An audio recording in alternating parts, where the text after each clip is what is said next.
gente, bom dia Gustavo Castro, seja muito bem-vindo ao Manhã com Dignidade ao JTT. Oi, Sofia, bom dia, muito prazer, que bom estar aqui com vocês. Um prazer também, a Rosângela já falou, o Sérgio Romrich teve problemas com a conexão, então eu vou fazer aqui essa entrevista no lugar dele, pela importância de a gente falar sobre esse documentário do Gustavo Castro e não perdermos essa oportunidade.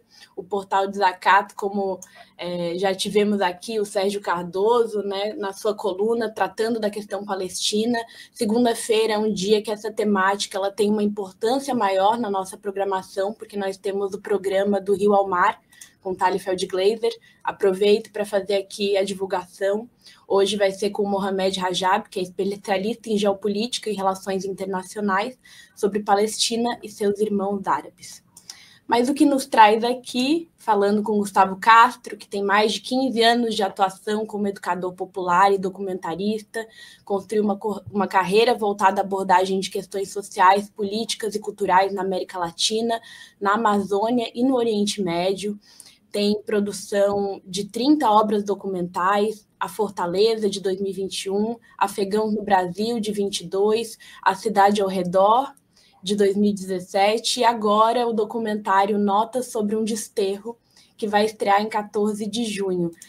É um desterro, um antigo nome que se dá à cidade de Florianópolis, onde eu estou falando, mas, na verdade, trata sobre a Palestina. Gustavo, seja muito bem-vindo. E, para começar, eu gostaria de te perguntar como é produzir um documentário no momento em que a gente está vendo um genocídio televisionado, gigante número de vídeos, de imagens da grande mídia e não só, sobre esse genocídio que está acontecendo na faixa de Gaza. Como que é produzir um documentário nesse contexto? Sobre o que fala o documentário? Como é que vocês têm contato com essa família palestina brasileira para poder produzir esse documentário? Legal, Sofia.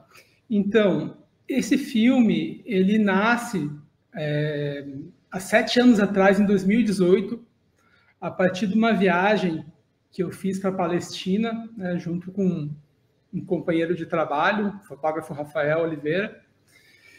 E claro que ele não tinha essa perspectiva, né? Ninguém poderia imaginar o que estaria por vir, né?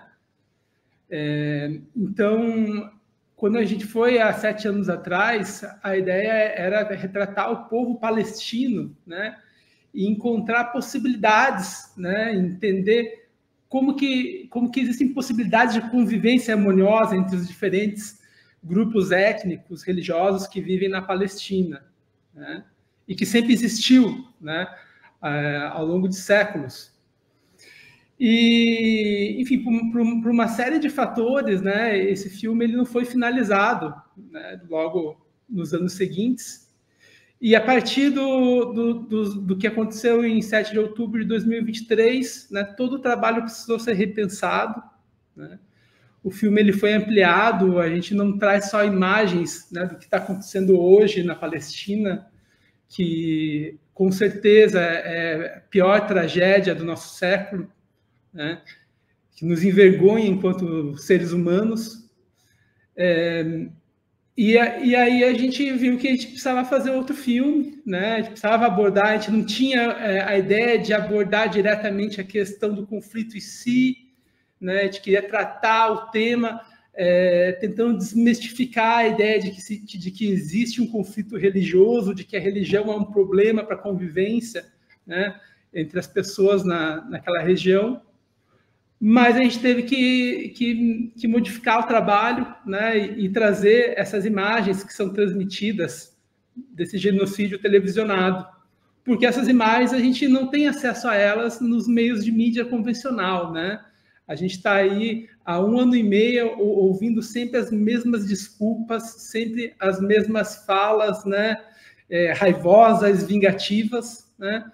Então, a gente, através do cinema, né, a gente acha que o cinema é uma trincheira de luta, a arte é uma das últimas trincheiras de luta que nos restam para fazer frente, né, à barbárie que está em curso, né? pela máquina de morte de Israel com o apoio dos Estados Unidos. Então, esse filme ele vem um pouco nessa perspectiva. E o que mostra o filme, Gustavo? Como foram feitas essas filmagens que aparecem no documentário? Então, o filme ele tem 3 tempos, né? Um que é o tempo da viagem, o 2018, né? Onde tivemos encontros com essa família de brasileiros palestinos que percorreram, né, um percurso com a gente, e a gente teve contato com líderes religiosos também, né? Ele tem o tempo do 2024, o tempo do agora, né? E ele tem o tempo histórico. A gente conseguiu um acesso a um acervo de imagens históricas da Palestina desde o início do século XX. Então, eu tenho imagens que vão ali desde o início do século XX até 1990. Então, o filme ele também a história da tragédia da Nakba palestina dentro de uma linha histórica, né, cronológica, que vem desde o início do século passado, até para reconectar essas imagens que são transmitidas pela internet do genocídio a este fio narrativo.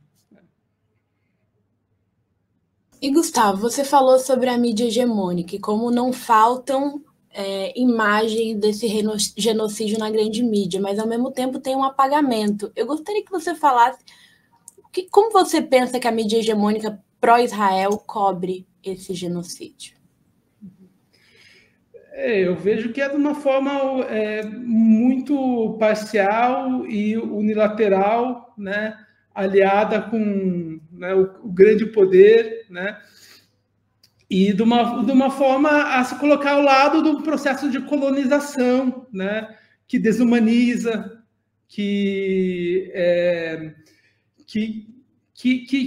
o processo assim que ele está em curso desde 1947, né, desde a limpeza étnica inicial, né, promovida pela ideologia sionista na Palestina, né, e o filme ele busca fazer uma reflexão sobre essas estratégias de apagamento, né, que são colocadas em prática, não só pela grande mídia, mas pelas grandes empresas, né, as big techs, que comandam as redes sociais, né, onde as imagens desse genocídio elas se perdem, né, no meio de uma profusão de imagens, né, que é uma característica do nosso tempo, né, você diluir essas imagens, né, através das redes sociais, de forma que essas imagens elas não possam, né, elas perdem a capacidade de contar uma própria história, né. Então o cinema e o audiovisual ele vem um pouco nessa, né, esse filme, na verdade, ele vem um pouco com essa proposta, né, de reconectar, e ele é um filme ensaio, então é um filme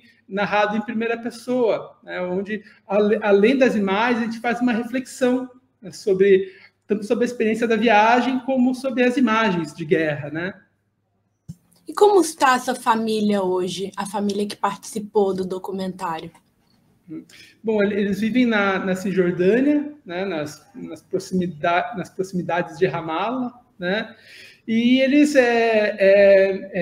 relatam que, claro, a tensão está muito maior, né, as IDF passam na frente da casa deles, assim, antes passavam uma vez por mês, agora toda semana, né, é um clima tenso, né,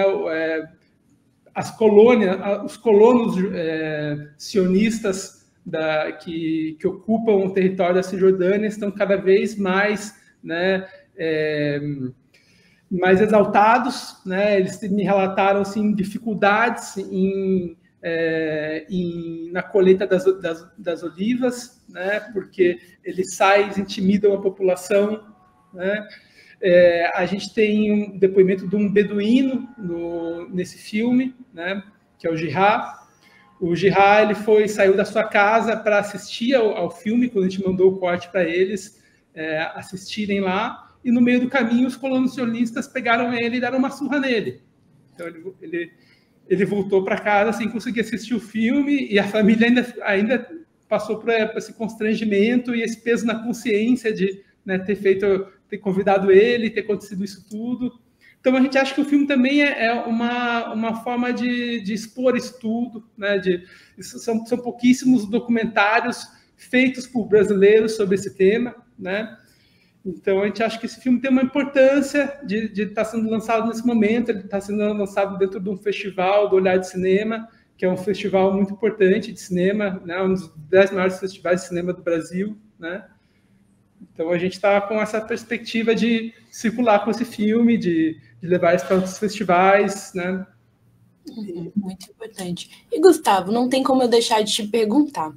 Sendo um filme brasileiro-palestino, de uma família brasileira-palestina, produzido, né, por você, que é brasileiro, o que falta para o nosso governo federal anunciar o rompimento das relações com Israel?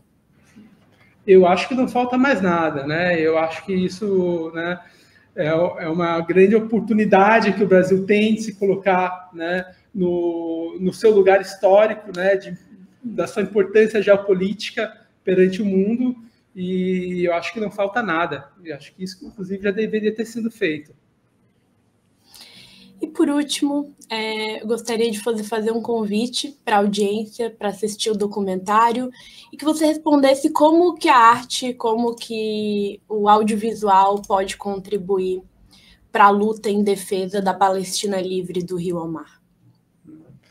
O audiovisual, ele é uma forma de você pensar, imaginar, projetar novos mundos possíveis, né? Então, o cinema, né, e a arte, em geral, eles são um campo de batalha, né, que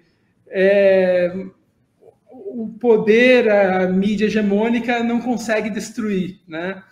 Então, a gente acredita que essa é uma trincheira, né, que ela precisa ser ocupada, né? A gente acha que tem que ter mais filmes que falem sobre a Palestina, sobre os palestinos que estão na diáspora, né?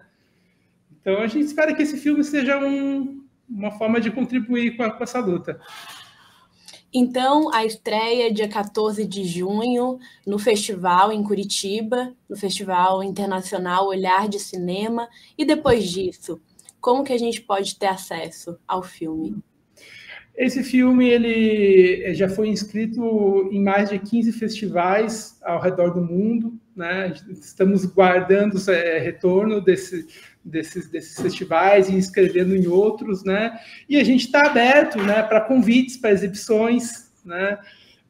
As salas de cinema. Então, né, esse é um programa também que ele é feito com apoio de vários sindicatos, né? Teríamos muito prazer de levar esse filme para Santa Catarina, ainda mais depois da repercussão que o No Other Land teve aí na cidade, né? Então, essa era a última pergunta. Teve algum ataque ao documentário, Gustavo? Olha, ele se refere, Gustavo, quando foi exibido No Other Land. Primeiro, ele seria exibido no Paradigma, que é um cinema que tem aqui em Florianópolis, que passa obras alternativas, e seria feito um debate em seguida. E por conta de um ataque, o Paradigma decidiu não realizar esse debate. Depois ele foi realizado na universidade, encheu a sala, inclusive pessoas ficaram de fora, também no SIC, e foi grandioso a exibição do filme, né, e o cine debate. Sofia, nós estamos ainda começando esse trabalho, né? O filme ele ainda não estreou, né? Tem um teaser divulgado, né? Quem quiser assistir pode acessar a nossa conta no Instagram da fabulário.filmes, né? Conta da Fabulário Filmes. Lá a gente tem o teaser. Então a gente espera que o filme ele gere uma repercussão mesmo, né? Acreditamos que iremos ter, né, posicionamentos que não concordem conosco, mas estamos preparados para isso, para debater o filme dentro de uma pluralidade de ideias, né, e faz parte da nossa democracia. Sim, e faz parte de um filme como esse, num momento como esse de genocídio. E de destruição étnica mesmo, limpeza étnica. É importante que a gente não esqueça, que não pare de falar sobre isso, que não pare de lutar contra isso e produzir filmes, matérias jornalísticas para quebrar um pouco o cerco da mídia monopólica pró-sionista. Gustavo, muito obrigada por estar aqui hoje. Agradeço também ao Sérgio Romrich por fazer o contato, por ter te trazido aqui na programação do JTT. É um prazer ter te conhecido e ter te entrevistado. Legal, Sofia. Obrigado também. Obrigado a você, obrigado a toda a equipe. E uma ótima estreia no dia 14. Um abraço. Obrigado. Um abraço. Tchau, tchau.